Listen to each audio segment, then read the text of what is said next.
7장입니다. 전도서 7장.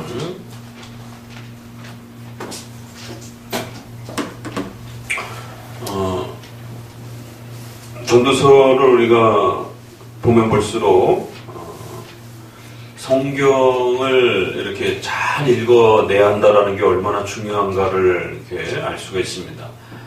표면적으로는 이렇게 회피주의적이고 또 이렇게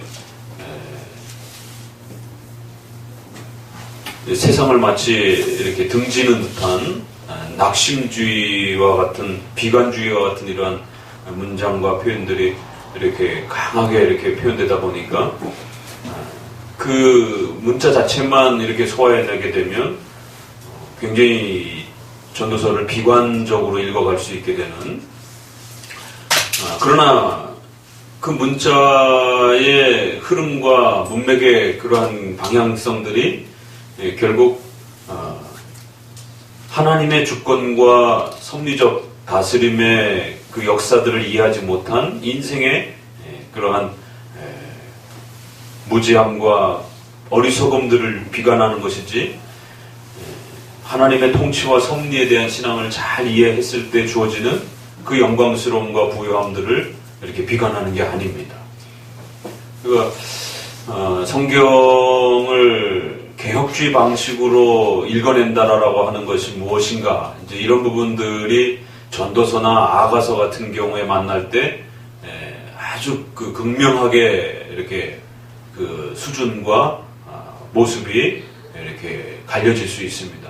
그래서 문자 중심으로 읽었던 사람들은 지나치게 그 문자의 표현에 모든 것을 이렇게 두게 되면서 거기에 함몰해서 그 문자 이면을 읽어내지 못하는, 그리고 또 너무 이렇게 그 본문을 중심으로 읽지 아니하고 여러 가지 그 주변 역사적 그런 또 사회적 그런 필요들에 따라서 성경을 이렇게 읽는 습관이 되어 있던 사람들은 결국 자기 필요적인 그러한 부분들을 중심으로 해서 성경을 재편집하면서 읽게 되는 또 이러한 모습들도 보게 됩니다.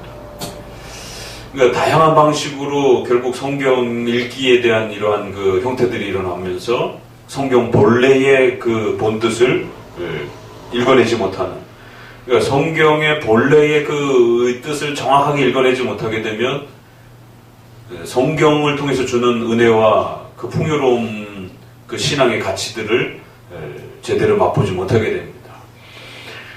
결국 개혁파 신앙이라고 하는 것은 성경 신앙적 특징을 갖고 있기 때문에 성경을 정확하게 읽어내면서 그 성경을 통해서 성령의 내적 조명을 받으면서 그 말씀이 주는 기쁨과 그 말씀을 통해서 하나님과의 인격적 교제의 이 신비로운 이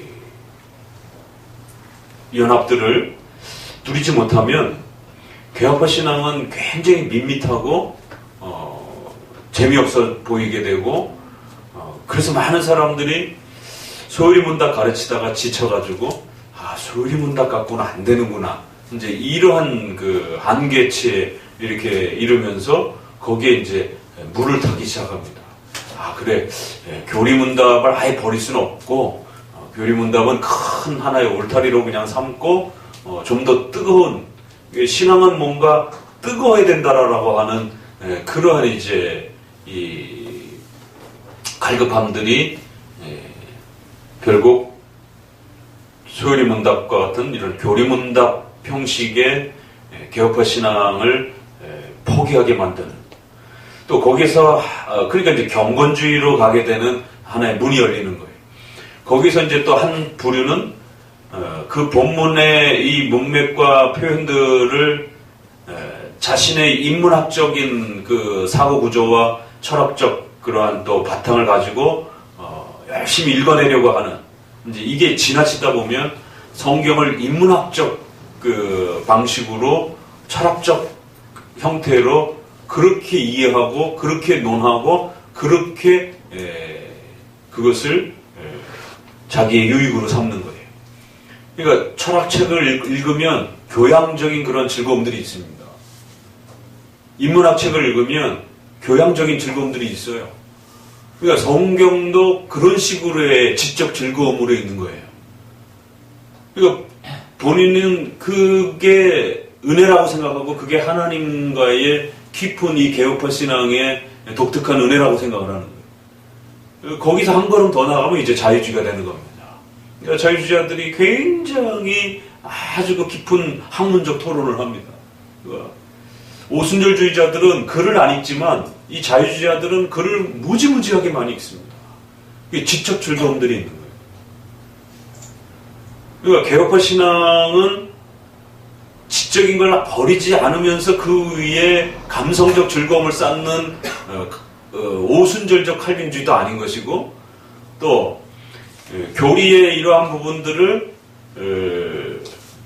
아주 다양한 인문학적인, 다양한 철학적인 이러한 그 지적 유희로 이렇게 파고드는 즐거움, 소위 말해서 자유주의적 칼빈주의, 인문학적 칼빈주의, 이런 형태도 아니라는 사실을 꼭 명심하셔야 돼요. 그게 헷갈리게 되면 결국 성경만 읽자, 이제 또 이제 이런 또 패턴으로 나가기도 하고, 그러니까 결국 개혁파적 성경 읽기가 과연 무엇인가에 대해서 개혁파 신앙을 초기 정립하는 과정 속에 있는 분들은 부지런히 정립해 가야 됩니다.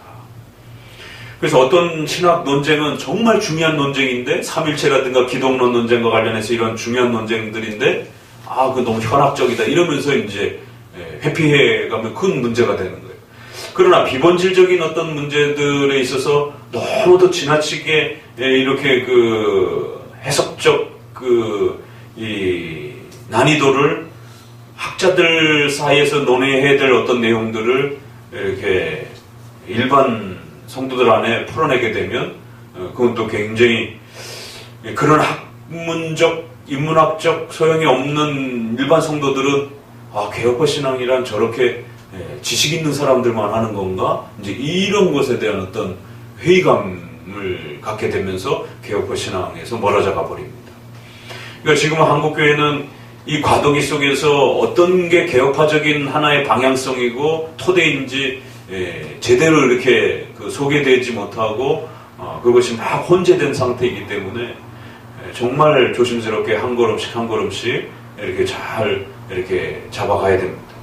그런 면에서 이제 우리가 전도서의 이런 부분들을 전체 중심 안에서 이렇게 읽어봤고, 또 그러한 토대 안에서 또 우리 개혁파적인 중요한 기초 교리들을 또 토대로 해서 또 이렇게 살펴봤고, 그러면서 또 그러한 그 전체적인 교리적인 이러한 또 중요한 틀을 위해서 각 장이 가지고 있는 고유한 그러한 그 내용과 또 표현들을 읽어보는 것이, 그러니까 이것이 이제 소위 우리가 큐티식의 주관적인 그러한 그 감각적인 성경 읽기에 반대해서 반드시 성경 전체를 읽는 훈련을 해야 되고, 또 성경에 중심된 그 교리를 토대로 해서 읽는 훈련을 해야 되고, 그러한 신구약의 통일성과 차이점 아래에서 또 거기서 정리되어져 있는 교리적 중요한 틀 토대 위에서 각 권의 성경이 가지고 있는 전체 그 범위 안에서 각각 그 장이 포함하고 있는 흐름과 의미가 무엇인지, 그래서 전체와 요약된 개념을 항상 이렇게 복합적으로 이렇게 상호 교차적으로 읽으실 수 있어야 돼요. 그래서 7장을 읽으시면 적어도 전도서 전체를 생각하면서 읽으셔야 되고, 성경 전체를 고민하면서 신구약을 고민하면서, 특별히 구약을 읽을 때는 신약을 고려해가면서 늘 이렇게 읽으셔야 되고, 그러한 신구약에 있는 통일성 아래에서 중요한 교리들을 벗어나지 않도록, 놓치지 않도록, 그러면서 한 글자, 한 문장, 또 한 단락, 이것이 주는 의미가 무엇인지를 부지런히 찾아보려고 애쓰는 것이, 그것이 신앙이 연약할 때는 조금밖에 안 보입니다. 그러나 이제 신구약을 보는 훈련, 또 교리를 부지런히 이렇게 숙달하는 훈련, 이런 것들이 지속되어지게 되면 적어도 한 장을 읽으면 이렇게 40-50% 정도의 확장 능력이 생기게 되고 더 이제 5년, 10년 이상 그런 방식으로 개혁파적으로 성경을 읽기 시작하게 되면 한 장을 읽는데 그 전도서 전체를 고려하면서 읽고 또 신약을 고려하면서 읽을 줄 알게 되고 또 교리를 고려하면서 읽을 수 있는 이런 힘을 갖게 됩니다. 그렇게 되면 여러분의 마음속에 성경이 주는 아주 중요한 개념, 하나님이 우리에게 가르쳐주고 싶어 하시는 그 계시라고 하는 인간에게 하나님의 뜻을 알려주고 싶어 하는 것이, 그 하나님의 뜻을 정확하게 인지하고 깨닫고 그게 무엇인지 터득할 때에 인간은 그것으로 영의 양식을 먹으면서 살는 그런 존재예요. 영적 존재이기 때문에. 그랬을 때 우리가 밥을 먹고 이렇게 편안함을 누리는 것처럼 또 일반은총 차원에서 좋은 음악과 좋은 어떤 그런 문화적인 어떤 즐거움을 누렸을 때 인간이 얻게 되는 그런 편안함과 또 자연 속에서 누리는 그러한 그 안식과 편안함이 주어지는 것처럼 성경을 정확하게 읽어냈을 때 거기로부터 오는 그 평안함과 또 그 안식이 인간의 본질적 그 영혼의 깊이에 파고드는 그러한 놀라운 기쁨과 즐거움들이 있습니다. 그러니까 그런 즐거움들을 맛보기 시작해야 이게 정말 개혁파 신앙이구나. 그래서 자꾸 이상한 어떤 감각적인 어떤 환상이라든가 뭔가를 들으려고 한다든가 또 어떤 지나친 어떤 감각적인 노래에 자꾸 이렇게 의존한다든가 이러지 않게 된다는 것이 그냥 자연적으로 멀어지게 되는 것이. 그렇게 되면 내가 읽고 싶은 것만 읽고 내가 보는 것만 보고 이러한 정말 이렇게 아이와 같은 그러한 그 글읽기의 이러한 편협함들을 속히 벗어날 수 있게 되는 거지. 그러니까 이걸 벗어나지 못하게 되면 인간은 본능적으로 알미니안주의적 신앙의 인간 중심적 신앙의 틀을 갖고 있기 때문에 끊임없이 성경을 읽으면서도 자기가 필요한 만큼만 이렇게 재편집해서 끌어내려고 하는 이러한 것은 이제 자유주의 신학자들에게 있어서도 자기가 필요한 부분만 악의적으로 이렇게 재편집하게 되는 이런 식으로 끌어내는 것이고 또 신학자가 아닌 일반 또 감각적인 이런 부분에 있어서도 성경과 교리를 사용하지만 결국 자신의 주관적인 그러한 느낌과 신앙의 그 열정을 이렇게 대변하려고 하는 하나의 토대로만 사용하려고 하는 애를 쓰게 됩니다. 정말 그 말씀이 주고 말씀이 우리에게 가르치는 그 방향을 따라서 같이 눈을 맞추면서 거기에 이렇게 자신을 이렇게 내려놓는, 그래서 그 말씀에 복종하고 낮추게 되는 이러한 그 훈련이 필요한 겁니다. 그래서 전도서는 더더욱이나 그런 면에서 꼭 아주 이렇게 방향은 이쪽으로 제시하고 있는 것 같은데 내용은 이쪽으로 의도하는 아주 전형적인 성경에 있어서 가장 그 난이도가 가장 깊은 그런 방식입니다. 야고보서 같은 경우 이렇게 막 이렇게 믿음을 비판하는 것 같은데 결국에는 그러니까 믿음이 중요한 거다라고 이렇게 이제 또 끝이 나는 거예요. 그러니까 분명히 좌회전 깜빡이 이렇게 했는데 우회전으로 끝이 나고 있는. 그러니까 분명히 행함으로 구원받는 것이다라고 이렇게 서두를 시작했는데 끝에 가서는 그러니까 믿음이란 행함의 열매를 반드시 증거로서 열매 맺지 않는다라면 그건 가짜 믿음이다라고 하는 진짜 믿음이 무엇이냐를 결국 궁극적으로 우측으로 결국 결론을 내는 믿음을 비판하는 것처럼 이렇게 보였지만 결국 믿음의 그 본질적 모습을 아주 깊이 파고들어서 소개하는 이런 그러니까 이제 이런 부분들이 아주 우리 개혁파 신앙을 읽는 척도를 여러분들이 어느 정도 훈련됐는가를 늘 전도서나 아가서 이런 부분들을 이렇게 한번 주기적으로 이렇게 읽게 되면 자신의 실력과 수준을 어느 정도 또 이렇게 검증해낼 수 있게 됩니다. 아가서를 읽으면서 여전히 얼굴이 뜨끈뜨끈해지면 가슴이 뜨끈뜨끈해지는 게 아니라 얼굴이 뜨끈뜨끈해지면 아직도 여전히 그 아가서가 주고 있는 그 깊은 풍성함의 그 영적 진리에 대한 부분들을 이렇게 수박 겉핥기식으로 이렇게 겉주변에서 이렇게 맴돌고 있는 것이. 왜냐하면 그 남녀의 사랑의 아주 그 깊은 표현들과 특별히 여성의 그런 신체의 아름다움에 대한 그런 부분들이 아주 그 디테일하게 이렇게 묘사되는, 그러니까 우리 성경은 상당히 이렇게 점잖게 이렇게 한문체이기 때문에 예의와 격식을 갖추는 이제 그런 언어라서 상당히 점잖게 이렇게 번역되어 있지만, 이게 이제 원문은 굉장히 투박하고 히브리어 언어는 이렇게 남성적 언어이기 때문에 그러한 표현이 아주 이렇게 직설적인 그런 이렇게 정확한 형태로 이렇게 툭툭 던져 놓는단 말이에요. 그러니까 그냥 있는 그대로 툭툭 던져 놓는단 말이에요. 참 이렇게 쉽게 소화하기 쉽지 않은. 그러나 이제 그런 남녀 간의 사랑의 모습을 통해서 부부 간의 연인 간의 이러한 사랑의 이런 모습들을 통해서 그리스도와 성도가 가지고 있는 그리스도의 몸이요 신부라라고 하는 이 깊은 오묘한 이러한 신비적 세계와의 연합에 대한 이러한 그 깊이들을 아가서를 통해서 이렇게 쭉 또 이렇게 끌어내지 못하면 여전히 이렇게 얼굴이 뜨끈뜨끈해지는지 이러한 선에 머물러 있을 수 있게 되는 것입니다.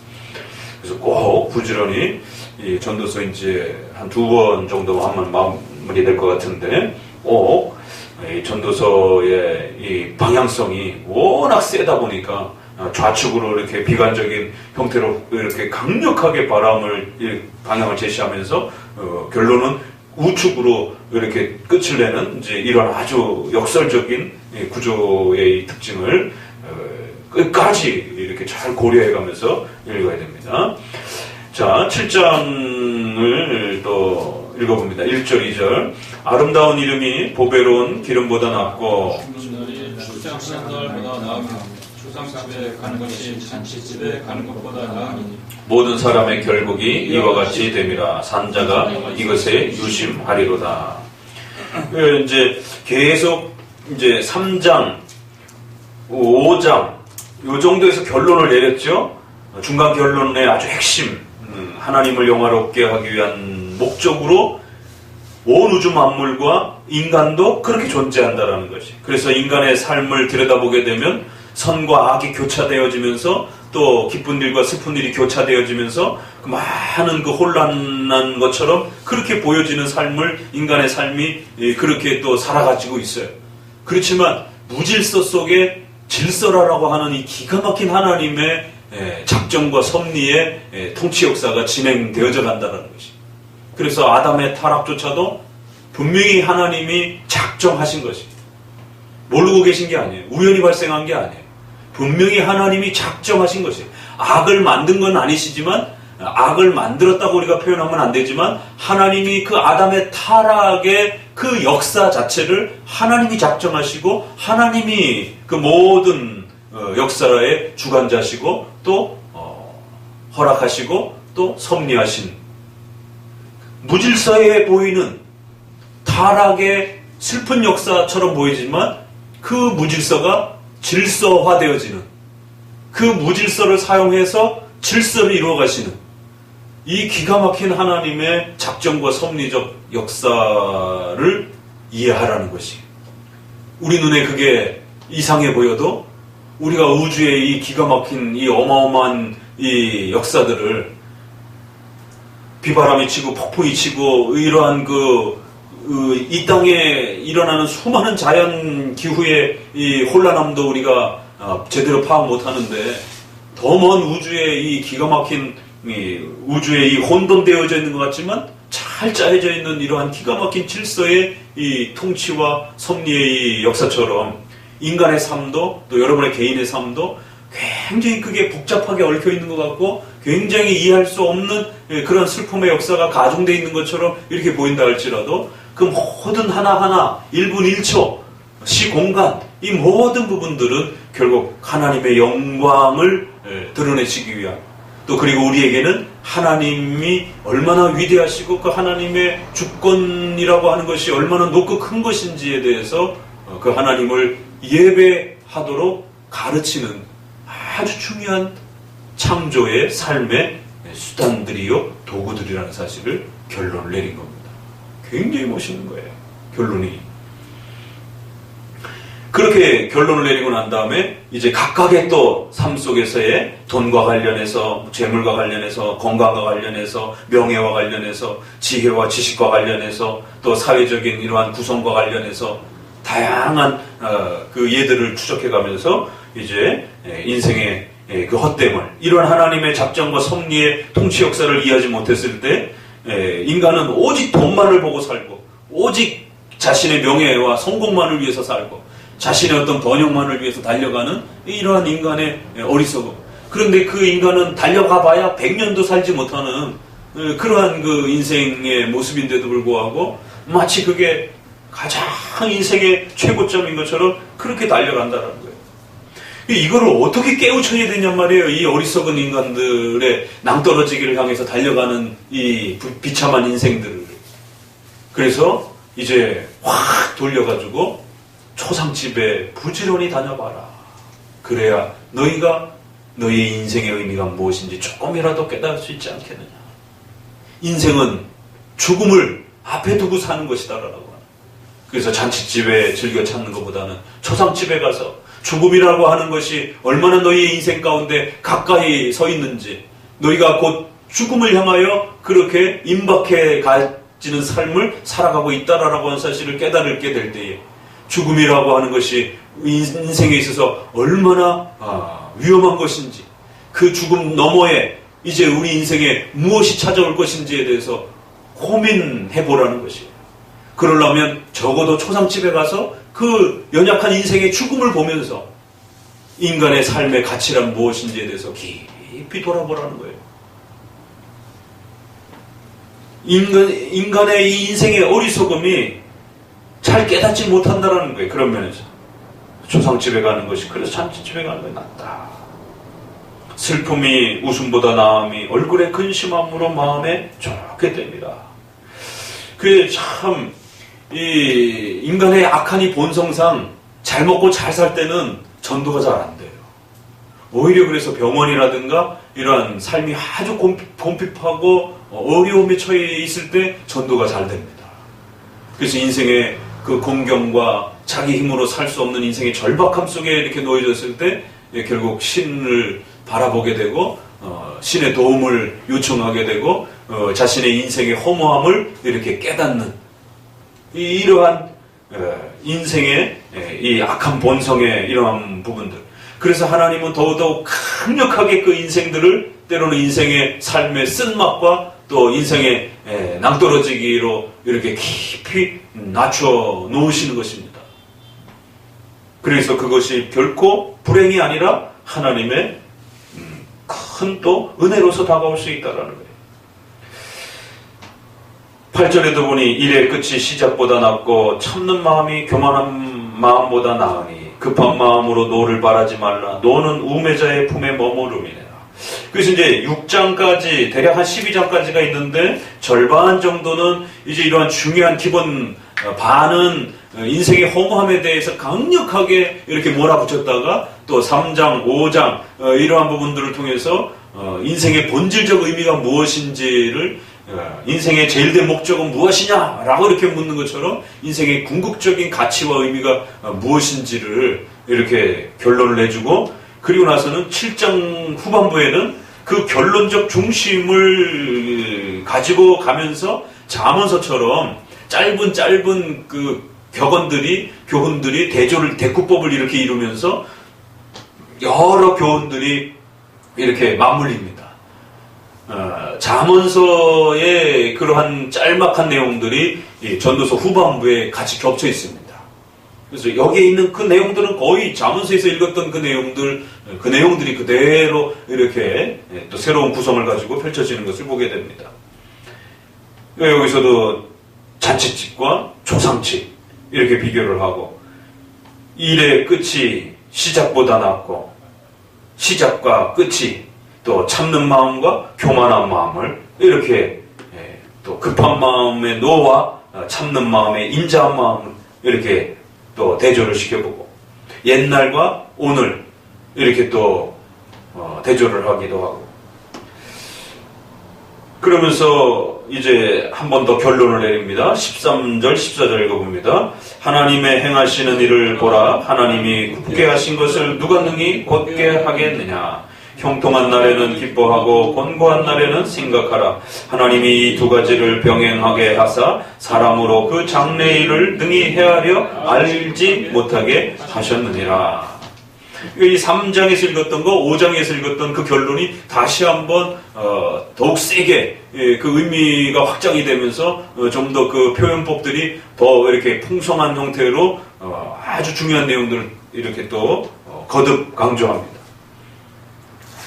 결국 이 전형적인 신론의 하나님의 작정론의 표현들입니다. 이런 표현들이. 하나님이 행하시는 것을 과연 누가 그 방향성을 고칠 수 있겠느냐라는 거예요. 그거 누가 이렇게 하나님이 방향을 트는 것을 다시 곧게 방향을 하나님 그쪽으로 행하면 안 되고요. 이쪽으로 가야 될 것 같은데요. 이렇게 방향을 수정할 수 있겠느냐는 거예요. 하나님이 정하신 것을 그걸 바꿀 수도 없는 거고 하나님이 바꾸신 것을 그걸 다시 또 되돌이킬 수도 없다라는 거지. 인간은 그 어떤 1%도 단 한 가지라도 하나님이 정하신 것을 바꿀 수도 없고 하나님이 바꾸신 것을 자기가 되돌려 놓을 수도 없다라는 거지. 하나님의 행하시는 일을 보라. 하나님이 굳게 하신 것을 누가 그것을 되돌려 놓을 수 있겠느냐라는 거예요. 이건 잠언서를 통 털어서 굉장히 강력한 우리 인간을 향한 하나님의 물음입니다. 아담아, 아담아, 내가 어디 있느냐? 이 질문은 인류의 그 부패한 인간을 향한 하나님의 엄중한 물음이에요. 하나님 몰라서 물었겠어요? 어딘지 몰라가지고 하나님이 아담아 어디 숨었느냐 이러는 게 아니란 말이에요. 그러니까 그런 질문조차도 우리가 이런 신론을 읽어내지 못했을 때는 뭐 이렇게 하나님이 물으셨나 보다 이렇게 하고 넘어가지만 아담아 내가 어디 있느냐 라고 불러내시는 것이에요. 그 시절은 아직 하나님의 음성을 들을 수 있는 그런 시절이었기 때문에 하나님이 직접 음성을 소리를 발하셔서 아담과 하와를 향하여 너희가 어디 있느냐. 그러니까 이 질문에는 모든 하나님의 마음이 다 담겨 있는 겁니다. 아담아, 너는 도대체 누구냐? 아담아, 너는 도대체 무엇을 했느냐? 회개하라는 거죠. 너가 한 일 하나님 다 알고 계신다는 거죠. 아담아, 속히 회개해라. 너가 할 수 있는 일은 속히 회개할 수밖에 없다. 하나님 앞에 무릎 꿇고 나와서 엎드려라. 아담아, 내 앞에 엎드려라. 이런 하나님이 아담에게 물으셨던 이 질문에 성경 전체의 그 메시지가 울려 퍼지는 겁니다. 아담아, 내가 어디 있느냐? 그때라도 그냥 바짝 엎드려서 하나님 살려주세요. 잘못했습니다. 그런데 이제 그 부름을 들은 아담의 반응이 핑계를 대기 시작하고 숨기 시작하고 핑계를 대기 시작하고 결국 자기 잘못이 아니라라고 역시 하와도 핑계를 대기 시작하고 결국 자기들 잘못은 아무것도 없다라라고 결국 결론은 누구 잘못이? 결국 뱀의 잘못이다라라고. 이런 인간의 어리석음이 그리고 또 그 인간을 부르시는 주권자인 창조주이신 심판주이신 또 구원자이신 하나님이 부르시는 것이 아담아 너는 누구냐? 그러면 그 부르시는 분은 누구예요? 그래서 칼빈이 기독교 강요에서 하나님에 대한 지식, 인간에 대한 지식.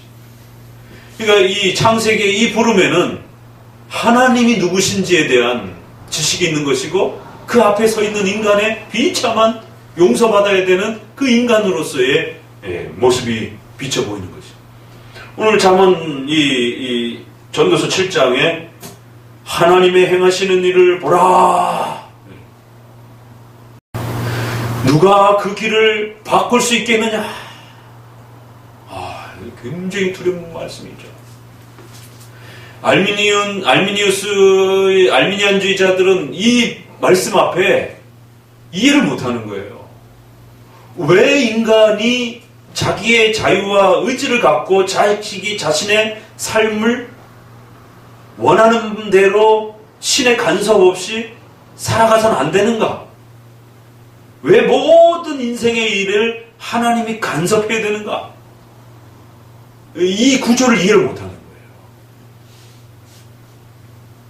그러니까 이런 질문 앞에 아담아 내가 어디 있느냐라는 것처럼 하나님이 행하신 일을 보라. 벌써 이 말씀 앞에도 인간이 만드는 게 아니다라는 거예요. 우리의 인생과 이 삶의 역사 전체는 우리가 만드는 게 아니라는 거예요. 하나님이 행하시는 일을 보라. 인생들아. 이런 아담의 후손들아. 하나님을 보라. 이런 메시지잖아요. 같은 울림이에요. 뭔가 우리가 하나님께 보태거나 뭔가 협력한다든가 뭔가를 이렇게 얻어낸다든가 뭔가를 도와준다든가 감히 꿈꿀 수도 없는 구조인 겁니다. 인생들아 하나님이 하시는 일을 봐라. 너희는 누구고? 그 일을 행하시는 분은 하나님이십니다. 너희가 그 일을 행하는 게 아니다. 너희 인생들은 하나님이 하시는 일을 그저 바라볼 뿐이라는 것입니다. 그 하나님이 하시는 일 아래에서 그저 한 점을 채우고 그냥 없어질 존재들인 것입니다. 거대한 천년이 하루 같고 하루가 천년 같은 이 수많은 시간의 역사 속에 인생의 그 짧은 100년은 그저 점도 지켜지지 않을 정도로의 그 찰나의 잠깐의 시간에 존재하는 그런 존재들인 거예요. 그런데 마치 자기들이 무슨 큰 족적을 남길 수 있는 것처럼 인생에 엄청난 어떤 변화를 만들어갈 수 있는 것처럼 그러니까 그러한 사고 자체가 신인식에 대한 이러한 그 방향성이 틀려버린 겁니다. 출발 자체가 어떻게 2000년이 되기 전에 예수 그리스도께서 오게 하자 감히 그런 불경스러운 표로 잡을 수가 있냔 말이에요. 아무리 전도가 중요하다 할지라도 옛날에 선교단체에서 한참 막 1990년 밀레니엄제 이렇게 막 2000년제 세기에 1000년을 경험해 본다는 게 많은 사람들 태어나고 죽지만 쉽지 않잖아요. 1000년 그 다음에 2000년을 살았던 사람들이란 말이에요 우리가. 그러니까 이제 거기에 흥분해가지고는 그런 1000년, 100년을 주기로 할 때도 시한부 종말론들이 많이 등장을 하는데 1000년을 주기로 다음에 3000년 주기에 나타날 거 아니에요. 그런 주기라면 상당히 역사 속에 우리가 상당히 중요한 변곡점을 이렇게 시간상으로는 이렇게 수학적인 시간상으로는 참 의미가 있었던 밀레니엄 시간을 지난 것이죠. 그러다 보니까 시한부 종말론들이 훨씬 더 많이 나오게 되고 그거를 이렇게 전도에다가 이렇게 어필하면서 2000년이 되기 전에 예수 그리스도께서 오게 하자.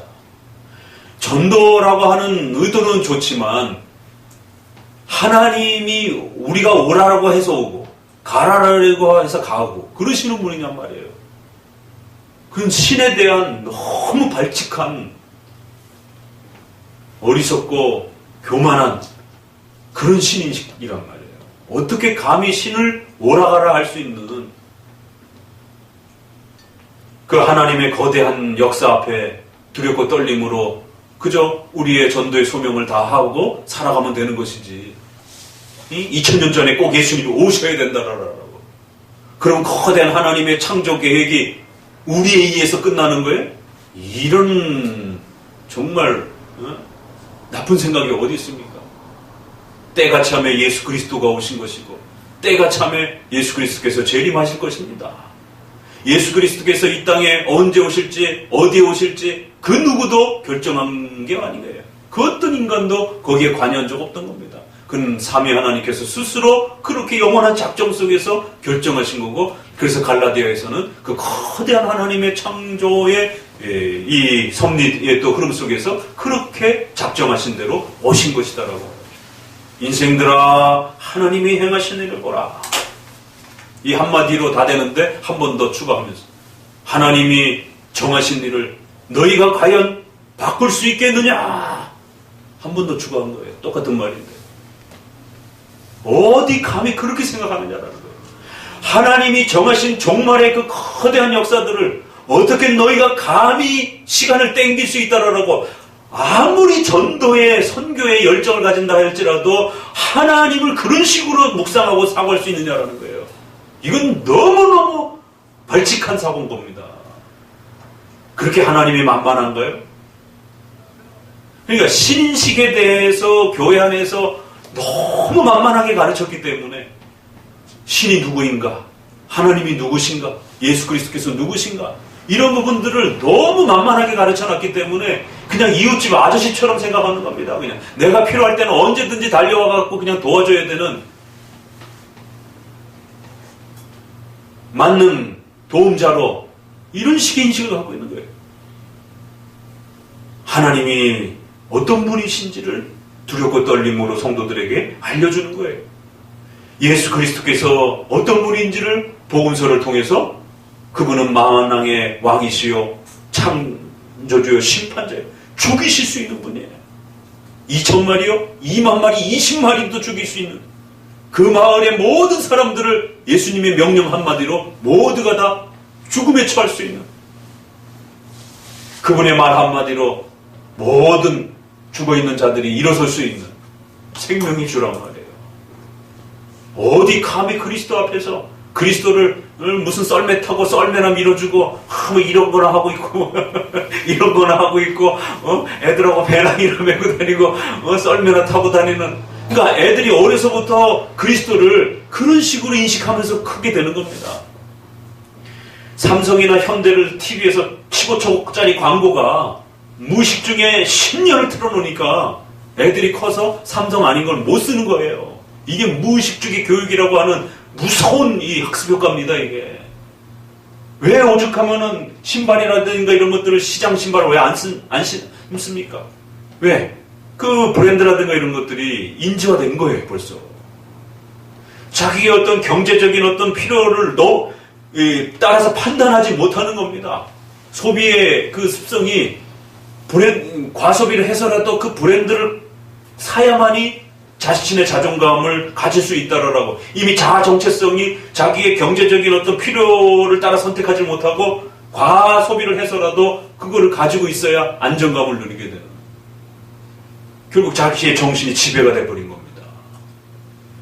그런 것처럼 인간의 의식이라고 하는 건 이렇게 무의식 속에서 훈련되어지는 것도 그가 오랜 세월 동안에 그런 의식에 노출이 돼버리게 되면 인간의 의지와 의식이 지배를 당할 수 있는 이러한 그 인간의 연약함이 있단 말이에요.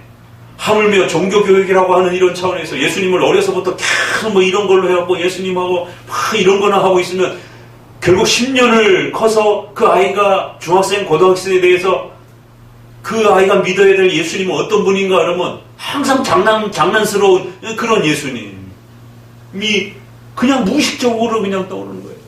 그가 기도하고 예배할 때 그 창조주여 만왕의 왕이시여 우리의 생명을 죽이실 수도 있고 살리실 수도 있는 내일이라도 하나님의 뜻이 우리가 숨이 멎는 것이다라며 내일이라도 숨 못 쉬는 겁니다. 우리는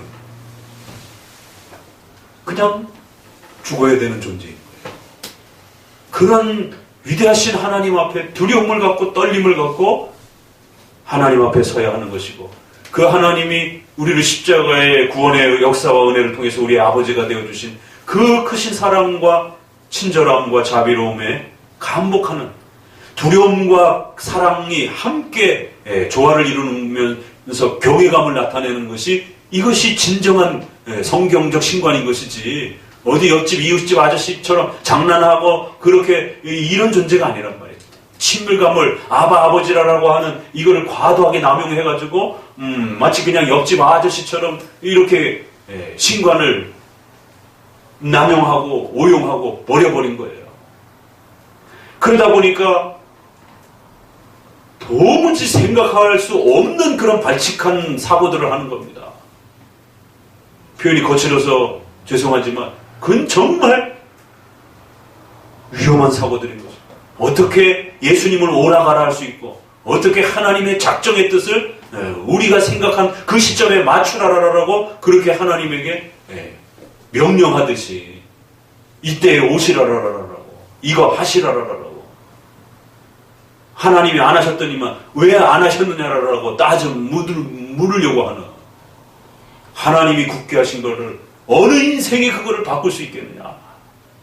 하나님이 결정하신 것을 어느 인생이 그것을 중단할 수 있겠느냐.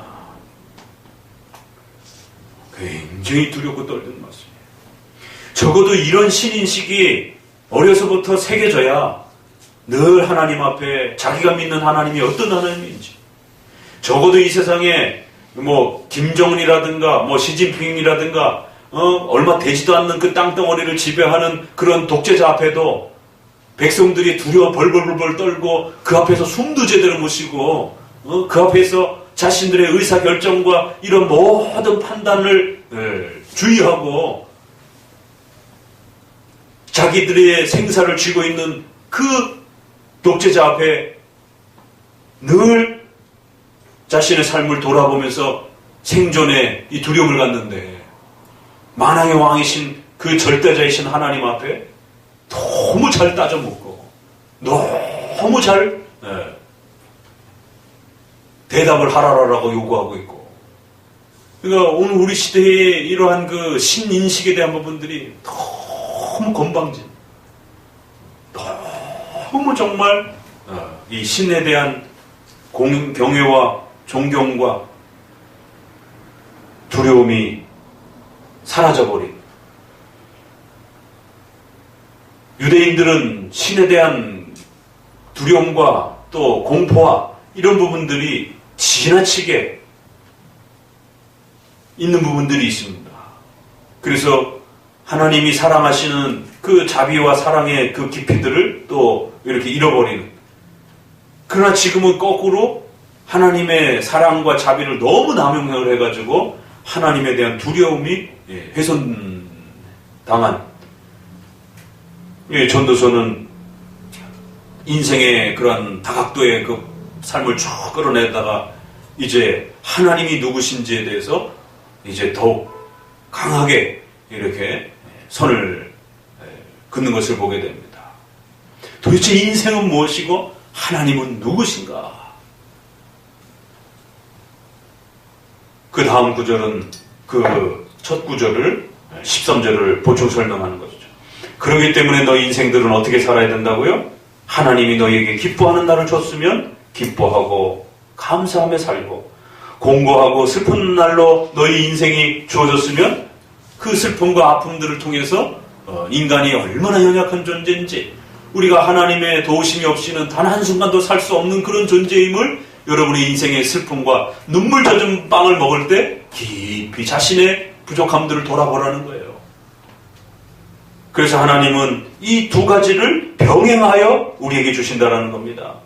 악인들에게는 하나님이 얼마나 높고 두려우신 분인지를 가르치기 위해서 악인들에게도 이 두 가지를 병행해서 주는 거고 우리 신자들에게는 하나님을 더 깊이 알아가도록 하기 위해서 우리 신자들에게는 또 채찍으로서 심판의 진노로서가 아니라 우리를 키워가는 아버지의 또 회초리와 책망으로서 그렇게 기쁜 일과 슬픈 일들이 교차 병행해서 우리 성도들의 인생 가운데 주어지는 겁니다.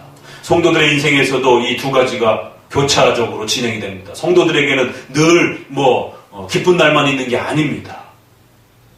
아직 우리는 육체의 연약함을 갖고 있기 때문에 죽을 때까지 또 이런 죄의 부패와 오염들과 싸워가야 되는 거예요.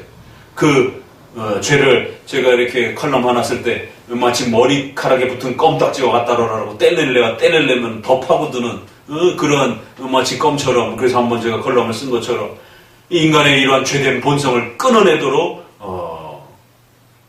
우리에게 슬픔과 아픔의 시간들을 주어서 우리 자신을 깊이 돌아보게 하시는 이 하나님의 신비로운 인생을 깨달아야 된다는 거예요.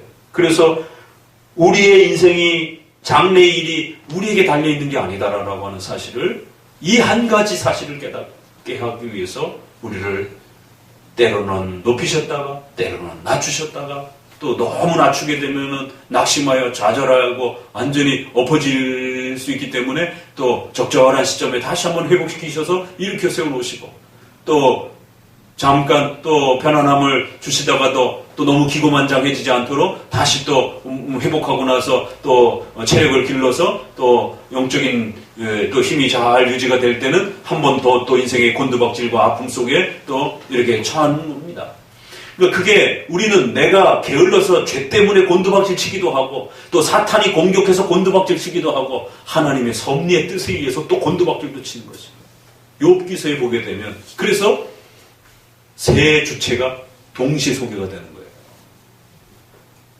그래서 칼빈은 그것을 삼중적 원인이다라고 이렇게, 우리 자신이 죄를 짓는 하나의 원인이 되기도 하고 사탄과 악한 영이 공격하는 원인이 되기도 하고, 하나님은 하나님의 작정을 이루시기 위한 하나님의 궁극적 원인을 가지고 이 모든 악한 자와 또 인간의 의지 전체를 사용하실 수 있다는 거예요.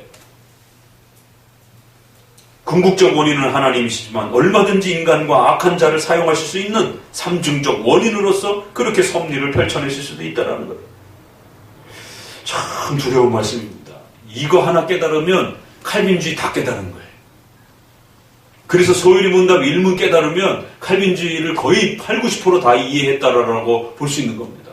그래서 오죽하면 메이첸이 자기가 신학을 배우려 독일에 갔다가 그 몇 개월 배운 게 그거 지우는데 몇 년이 걸렸다라고 그러면서, 그리고 되돌아보니까 어머니 무릎에서 배웠던, 어려서 배웠던 소요리 문답, 거기에 자신의 신학의 모든 부분들이 이미 벌써 거기에 놓여져 있었다라고.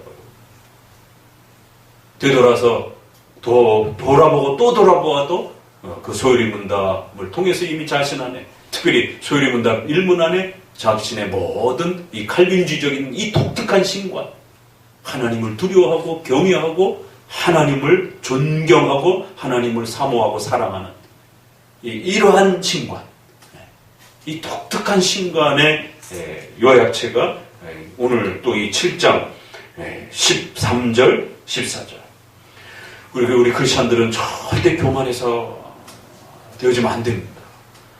돈 좀, 인생을 살다가 돈 좀 있다고 해서 절대 교만해하면 안 됩니다. 그 돈 금방 곤두박질 칩니다. 가다가 외제차 겨울에 미끄러져갖고 슬쩍만 부딪혀도 몇 천만 원인데, 하필이면은 그 시간대에 또 외제차가 상하 좌우로 다 있어갖고 4-5대가 그냥 샥 그냥 긁으면서 지나가 버리면 그냥 뭐 몇 억이 그냥 훅 지나갈 수도 있는 거예요. 그러면 보험 들었다고 자신만만하지 마시고 몇 억짜리 보험 갖고는 되지도 않아요. 대물 갖고. 왜 하필 또 거기 요즘에 TV에 나오는 요즘에 뭐지 그거 베틀린가 뭔가 한 대에 몇 수십억씩 되는 그 차 왜 하필 그 옆으로 거기 갈 때 사고가 나갖고 훅 문짝 하나 긁고 나면 집 팔고 다 파셔야 돼. 보험 요즘에 대물 해봐야 10억이 그나마 큰 거고, 보통들은 다 그냥 5억짜리 들고 그러는데 택도 없죠. 만만하게 생각하지 마세요. 재물이 있을 때 겸손해지고 그 재물로 교회와 우리의 가난한 또 이웃들을 어떻게 도울지를 고민하고, 권세와 명예가 있을 때 절대 교만하면 안 됩니다. 오히려 그 권세와 명예 때문에 남들이 당하지 않을 그러한 공격을 당할 수도 있다는 것이에요. 그런데 기고만장해가지고 아랫사람들 무시하고 주변 사람들 막 깔보고, 오늘 잠언서에 이런 말씀들이 우리로 하여금 우리 인생을 모르도록 겸손하게 낮추기 위해서 이 두 가지 일들이, 기쁜 일과 슬픈 일들이 교차되어지면서 우리를 낮추시고 겸손하게 만든다는 거예요. 그래서 인생이 하나님께 달려있다라는 사실을, 하나님께 의지하지 않으면 단 한 걸음도 내일 하루도 계획할 수 없다라고 하는 것을 깨닫게 하기 위함이라는 것이에요. 이렇게 이제 결론을 내고 나선 뒤에 또 다시 이제 대꾸법적인 또 잠언적 형태들이 따라붙습니다.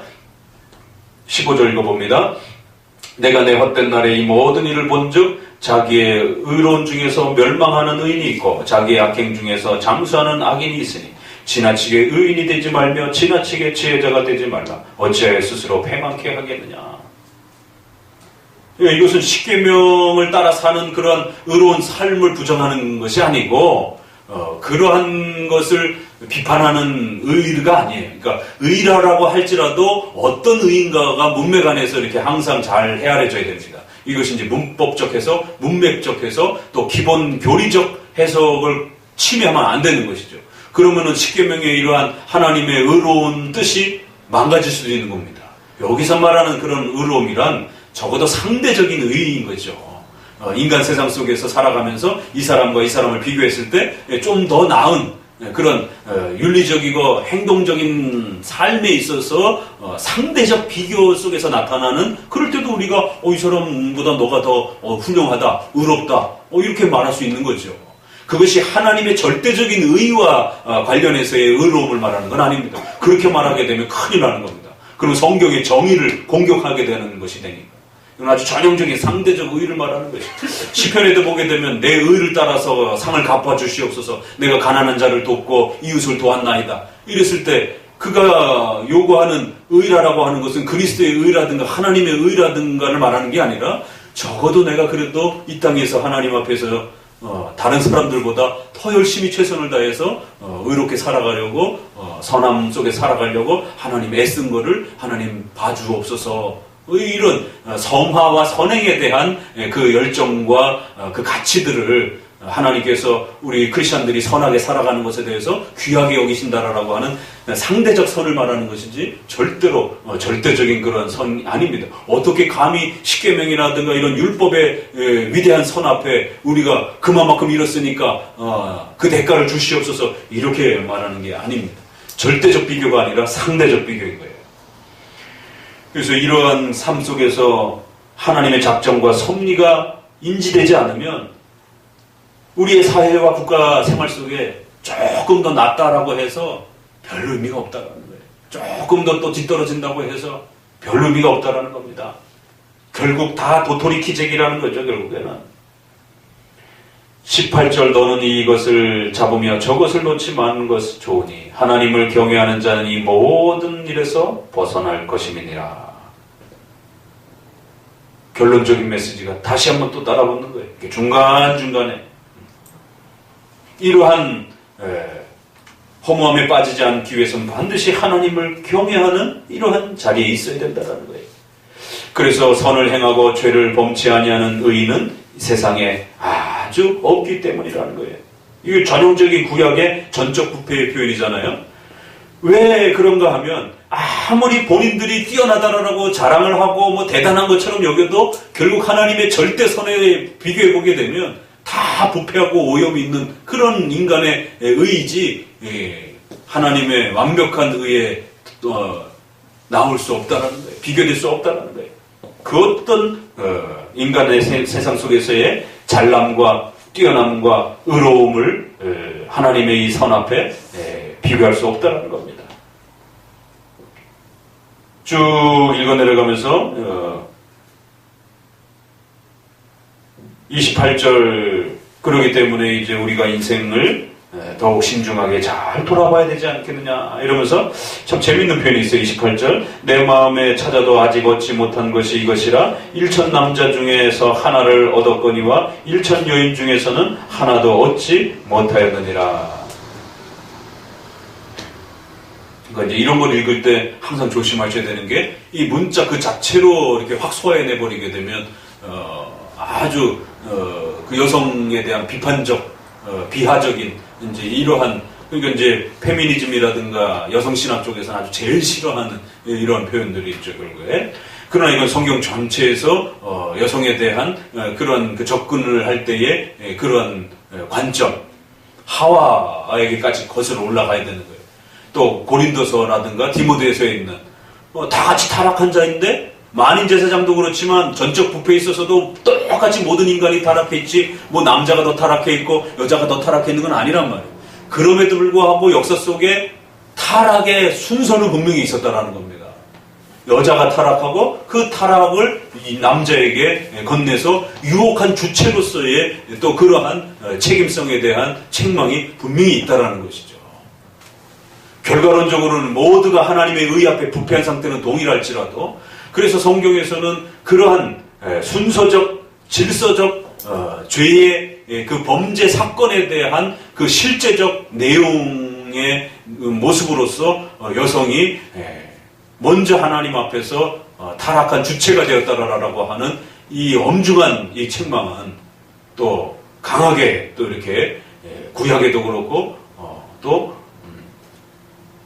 이렇게 잠언서에도 그렇고 신약에도 그렇고 마치 여자가 더 타락한 것처럼 이렇게 표현하는 이런 부분들은 가치면에서의 어떤 그런 개념이 아니고 이것은 타락의 역사의 그 죄의 실제적 그 사건의 그 모습과 내용을 이렇게 강조하고 또 그것을 있는 그대로 이렇게 강조하려고 할 때 성경에 쓰는 아주 전형적인 표현입니다. 잠언서에서도 약간 그런 표현들이 이렇게 비춰졌고요. 그렇기 때문에 남자는 본성적으로 본질적으로 남성은 더 우수하고 여성은 덜 떨어진다, 이런 차원의 개념이 아닌 것이, 또 구원에 있어서도 남자가 더 우선순위고 여자가 후순위고 이런 게 아닌 것이에요.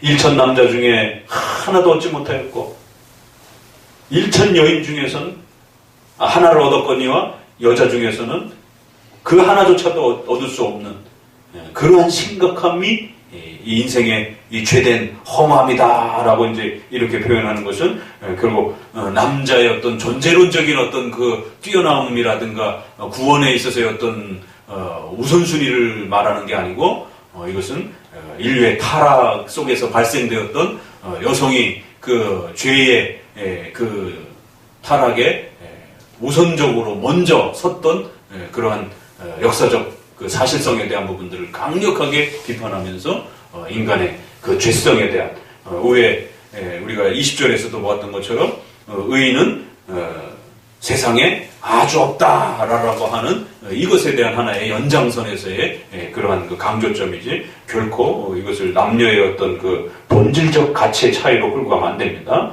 나의 깨달은 것은 이것이라 곧 하나님이 사람을 정직하게 치우셨으나 사람은 많은 꾀를 낸 것이라. 그러니까 다시 또 본론으로 돌아가잖아요. 결국 이 얘기는 하나님께서 창조 때 분명히 정직하게 지으셨음에도 불구하고 선하게 지어주셨음에도 불구하고 이 모든 것들을 망가뜨린 자들은 결국 본인들, 인간들이라는 것이에요. 그럼 여기에 있어서는 남자나 여자나 똑같은 것이고 이 표현은 어디로 다시 돌아가요? 창세기로 다시 돌아가는 그 이야기를 하고 있는 것이죠.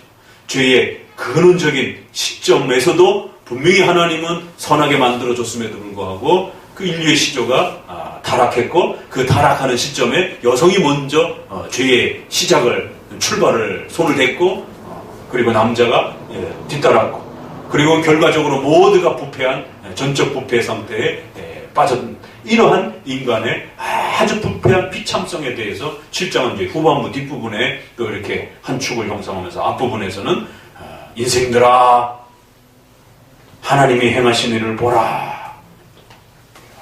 아주 이렇게 어둠면과 빛이 잘 대조되어서 7장이 또 아주 중요한 이렇게 전환점을 또 이렇게 후반부를 끌어내려고 하는 또 그런 모습들을 보게 됩니다. 오늘 특별히 7장에 있어서 한 번 더 진전했어요. 신관에 전도서에서 말하는 그 신관을 더 한층 더 업그레이드하면서 하나님은 누구신가? 라고 하는 인생들은 누군가? 인생들은 결국 창조의 이 첫 시점까지 끌어내면서 인생의 그 부패한 이 타락의 이 심각성, 그래서 의인은 없다라고 하는 이 아주 궁극적 선언의 이 내용이 아주 지적 웅장함으로 이렇게 구성되어 있는 걸 보게 됩니다. 그래서 한편으로 우리의 전적 부패와 타락이 얼마나 심각하고 무서운 것인지, 또 한편으로는 그 하나님께서 그 모든 역사 전체를 이 타락의 역사까지, 또 우리 개인의 모든 역사 속에 기쁜 일과 슬픈 일 모두까지 하나님이 작정하시고 하나님이 원하시는 대로 또 그렇게 기쁜 일과 슬픈 일을 교차해 가시면서 우리 인생들 겸손하게 낮추어서 그 위대하신 하나님 앞에 석입하시려고 하시는 이러한 참 작정과 섭리적 이 신관을 깨닫도록, 그게 인생에 있어서 가장 소중하고 값진 위대함이라는 겁니다. 이걸 깨닫고 나면 인생을 보는 가치와 철학과 세계관이 다 달라집니다. 이건 복음주의적인 이런 오순절주의적인 신관 가지고는 견질 수가 없는, 그래서 칼빈주의가, 개혁주의가 가장 위대한 신관을 가지고 있다라고 그렇게 말하는 겁니다. 오늘 이 7장의 부분을 잘 또 마음에 새겨보시기 바랍니다. 기도합니다. 하나님 감사합니다.